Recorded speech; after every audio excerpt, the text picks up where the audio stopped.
Valsad city પોલીસને વાહન ચોરીના ગુના ઉકેલવા મોટી સફળતા મળી છે। વલસાડ શહેર અને કચ્છના ભુજ વિસ્તારમાંથી વાહન ચોરી કરનાર એક રીઢા ગુનેગારને પોલીસે મુદ્દામાલ સાથે દબોચી લીધો છે। શું છે સમગ્ર મામલો, જોઈએ આ રિપોર્ટમાં।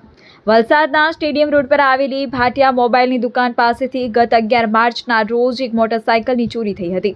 આ બાબતે વલસાડ સિટી પોલીસ મથકે ફરિયાદ નોંધાતા પોલીસ એક્શનમાં આવી હતી। પીઆઈ ડીડી પરમાર અને તેમની ટીમે સીસીટીવી ફૂટેજ અને બાતમીદારોના નેટવર્કને સક્રિય કર્યું હતું। પોલીસને બાતમી મળી હતી કે ચોરીના મોટરસાઇકલ સાથે એક શખ્સ સર્કિટ હાઉસ પાસે ફરી રહ્યો છે, જેના આધારે પોલીસે વોચ ગોઠવી ઇકબાલ અનવર મજોઠી રહે ભુજને ઝડપી પાડ્યો હતો। પોલીસને બાતમી મળી હતી કે ચોરીના મોટરસાઇકલ સાથે એક શખ્સ સર્કિટ હાઉસ પાસે ફરી રહ્યો છે, જેના આધારે પોલીસે વોચ ગોઠવી ઇકબાલ અનવર મજોઠી રહે ભુજને ઝડપી પાડ્યો હતો। પોલીસે આરોપી પાસેથી કુલ 1,25,000 રૂપિયાનો મુદ્દામાલ જપ્ત કર્યો છે, જેમાં Hero Honda Splendor Plus GJ15 GG 6588, Maruti Eeco car HP 06A 3308નો સમાવેશ થાય છે।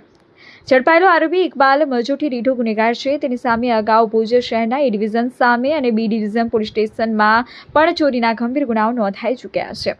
વલસાડ સિટી પોલીસની આ સફળતા કામગીરીથી વાહન ચોરોમાં ફફડાટ વ્યાપી ગયો છે।